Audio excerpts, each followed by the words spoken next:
ತಮಗೆ ಗೊತ್ತಿರೋಂಗೆ ಅನೇಕ ರಾಜ್ಯದ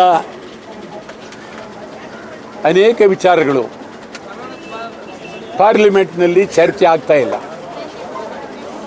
ತಮಗೆ ಹೇಳೋದಾದರೆ ಎಷ್ಟು ವರ್ಷದಿಂದ ನಮ್ಮ ಪಾರ್ಲಿಮೆಂಟ್ ಸದಸ್ಯರುಗಳು ಗೆದ್ದು ಹೋಗ್ತಾ ಇದ್ದಾರೆ.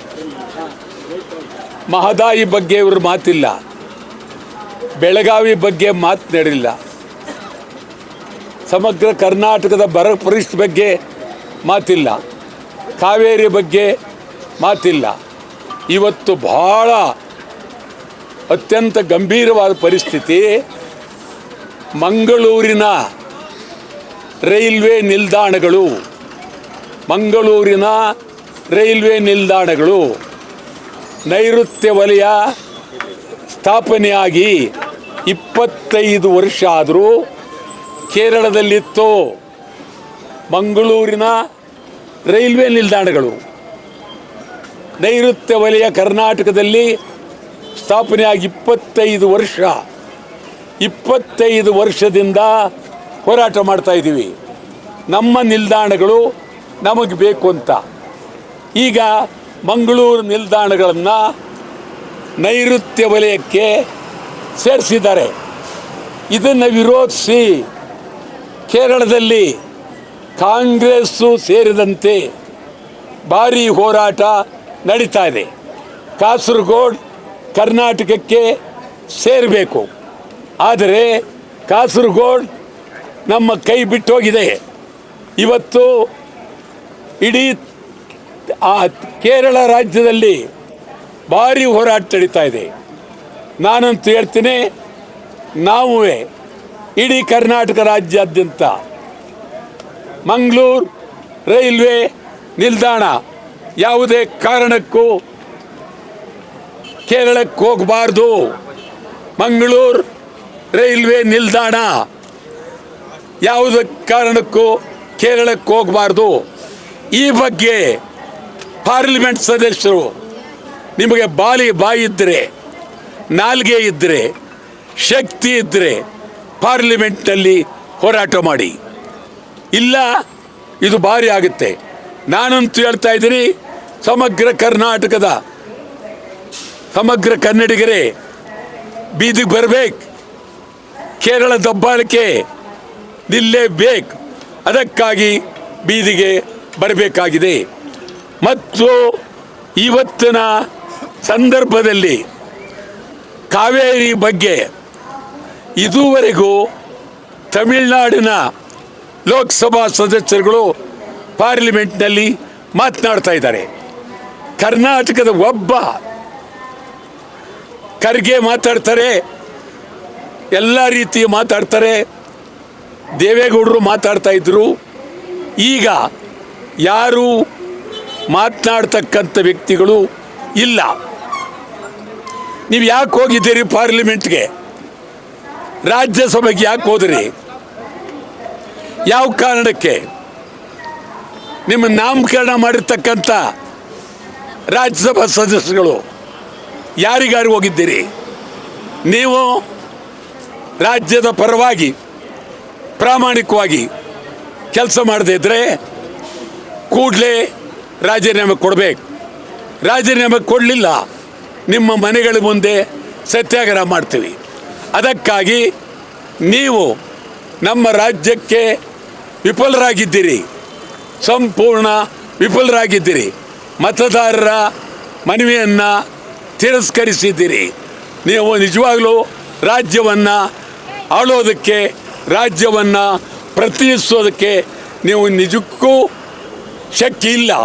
ಈ ಕೂಡಲೇ ರಾಜೀನಾಮೆ ಕೊಡಿ ಹೇಳ್ತೀರಿ.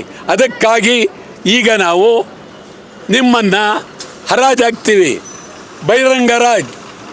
ಈಗ ತಕ್ಷಣಕ್ಕೆ ಬಂದಿರೋದು ಮಂಗಳೂರು ನಿಲ್ದಾಣಗಳು ನಮ್ಮಲ್ಲಿ ಉಳಿಬೇಕು. ಮೊನ್ನೆ ನೈಋತ್ಯ ವಲಯಕ್ಕೆ ಕೊಟ್ಟಿದ್ದಾರೆ, ನಮ್ಮಲ್ಲೇ ಉಳಿಬೇಕು. ಯಾವ ಕಾರಣಕ್ಕೂ ಕೇರಳಕ್ಕೆ ಬಿಡಬಾರ್ದು. ಎಚ್ಚರ, ಹುಷಾರ್. ಬೆಂಗಳೂರದೊಂದು ಪರಿಸ್ಥಿತಿ ದುರಂತ. ಬೆಂಗಳೂರಿನಲ್ಲಿ ಎಲ್ಲ ಉದ್ಯಾನವನಗಳನ್ನು 5% ಯಾರಿಗೆ ಬೇಕಾದರೂ ಕೊಡ್ಬೋದು ಅಂತ ಮಹಾಪ್ರಭುಗಳಾದ ನಮ್ಮ ರಾಜ್ಯದ ದೊರೆಗಳಾದ ಸನ್ಮಾನ್ಯ ಶ್ರೀ DK ಶಿವಕುಮಾರ್ರವರು ತಮ್ಮ ರಾಜಧಾನಿಯ ಆದೇಶವನ್ನು ಹೊರಡಿಸಿದ್ದಾರೆ. ರಾಜರವರು, ನಾವು ಪ್ರಜೆಗಳು, ಇದು ರಾಜರ ಕಾಲ, ಆ ಪ್ರಜೆಗಳು ನಾವು ರಾಜರು ಹೇಳ್ದಂಗೆ ಕೇಳಬೇಕಾದ ಪರಿಸ್ಥಿತಿ. ಸ್ವಾತಂತ್ರ್ಯ ಇಲ್ಲ, ಪ್ರಜಾಪ್ರಭುತ್ವ ಇಲ್ಲ. ಈಗೇನಿದ್ರು ಇದೊಂಥರ ಈ ಸ್ವಾತಂತ್ರ್ಯ ರೌಡಿಸಮ್ ಅನ್ನೋ ರೀತಿ ನಡೀತಾ ಇದೆ, ಒಳ್ಳೆಯದಲ್ಲ. ಯಾವುದೇ ಕಾರಣಕ್ಕೂ ಉದ್ಯಾನವನಗಳನ್ನು ಒಂದು ಅಂಗ್ಲ ಬಿಟ್ಕೊಡೋಕ್ಕೆ ಕೂಡ್ದು. ನಾನು ಮುಂದಿನ ವಾರದಿಂದ ಎಲ್ಲ ಬೆಳಗ್ಗೆ ಉದ್ಯಾನವನಗಳಿಗೆ ಹೋಗ್ತೀನಿ, ಧೈರ್ಯವಾಗಿರ್ಬೇಕು ಹೇಳ್ತೀನಿ. ಕನ್ನಡಿಗರು ಧೈರ್ಯ ಇರಬೇಕು. ಬೆಂಗಳೂರಿನಲ್ಲಿ ಕನ್ನಡಿಗರು ಬರೀ ಮನೆಯಲ್ಲಿ ಮಲಿಕೊಳ್ಳೋಕ್ಕಲ್ಲ, ಎಚ್ಚರ. ಕನ್ನಡಿಗರೇ ಬೀದಿಗೆ ಬನ್ನಿ.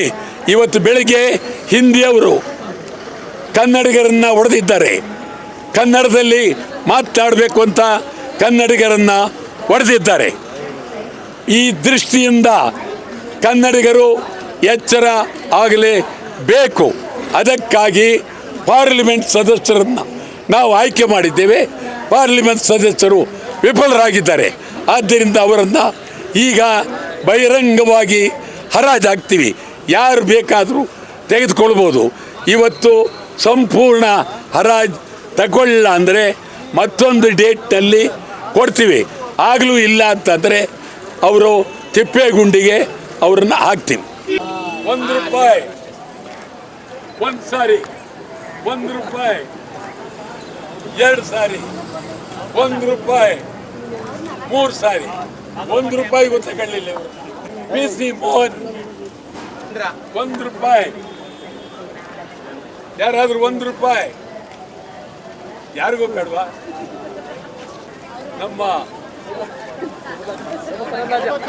ಶೋಭಾ ಕರಂದ್ಲಾಜೆ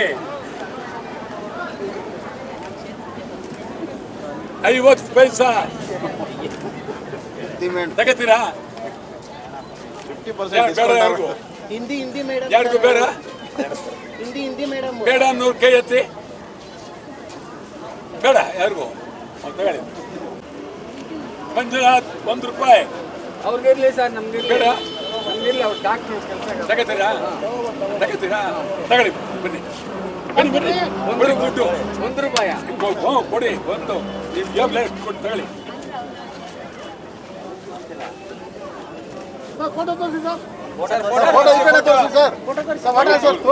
ಇಟ್ಕೊಳ್ಳಿ.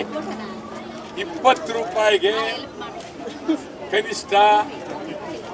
ಇವರು ಒಳ್ಳೆ ವೈದ್ಯರು, ಅವರು ರಾಜಕೀಯಕ್ಕೆ ಹೊಸಬರು. ಆದರೆ ಭಾಳ ಗೌರವವಾಗಿ ಒಬ್ಬರು ಬಂದು ನಾನು ₹1 ಅಂದೆ, ಆದರೆ ಅವರು ₹20 ತಗೋತೀನಿ ಅಂತೇಳಿ ಪ್ರೀತಿಯಿಂದ ತಗೊಂಡಿದ್ದಾರೆ. ಅವ್ರಿಗೆ ನಾನು ಕೊಡ್ತಾ ಇದ್ದೀನಿ. ಸೂರ್ಯ ಇಲ್ವಾ? ತಗೊಳ್ಳಲ್ವಾ? ಹೋಗಿ. ಜಗದೀಶ್ ಶೆಟ್ಟರ್ ಜಿಗ್ಜನಿಗೆ ಬೇಡ. ಸುಧಾಕರ್ ಯಾರಿಗೂ ಬೇಡ? ಹೋಗಿ. ಇವರು ಬೆಳಗಾವಿ ಸಿಕ್ಕಿದ್ರು ನನಗೆ. ಬೇಡ? ಹೋಗಿ. ಕಾರಜೋಳ ಬೇಡ? ಪ್ರಭಾ ಮಲ್ಲಿಕಾರ್ಜುನ್ ಎಷ್ಟು ಸರ್? ಮೊದಲು ಹೇಳಿಬಿಟ್ಟಿದ್ರಿ ₹1 ಅಂತ. ಆ ₹1 ಯಾರು ತಗೊಂಡ್ರೆ ಕೊಟ್ಬಿಡ್ತೀವಿ. ಯಾರು ಜೋಬ್ ಕೈ ಹಾಕ್ತಾರೆ? ಎಷ್ಟು ಬೈಲಿ ಎಷ್ಟದು? ಸರಿ. ನಾವು ₹1 ಕೂಗದೆ ₹2 ತಗೊಂಡಿದ್ದಾವೆ ಅಂತ ಹೇಳ. ಇವರು ಮಹಾಪ್ರಭುಗಳು. ನಮ್ಮ ರಾಜ್ಯದ ಕಣ್ಣೊಂದು ಕಡೆ ಈ ಕಡೆ ತೀಕ ಮಾತಾಡ್ತಾರೆ. ಮಂತ್ರಿ ಜೋಶಿ, ಪ್ರಹ್ಲಾದ್ ಜೋಶಿ ಮಂತ್ರಿ ಯಾರಿಗೂ ಬೇಡ? ಹೋಗತ್ತೆ. ಇವರು ನಮ್ಮ ಸ್ನೇಹಿತರು ಬೊಮ್ಮಾಯಿ ಇವ್ರ ಅಪ್ಪನು ಸ್ನೇಹಿತ ಬೊಮ್ಮಾಯಿ ತಗತ್ತೀರಾ ಯಾರಾದ್ರೂ? ಸರ್ ಎರಡು ಕೈಲಿ ಯಾರು? ಬೊಮ್ಮಾಯಿ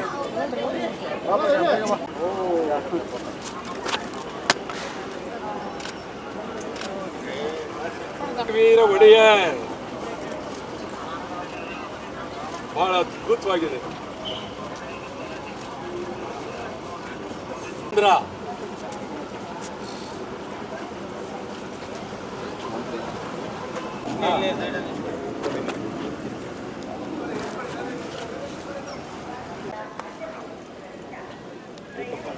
ಆಯ್ತಾ?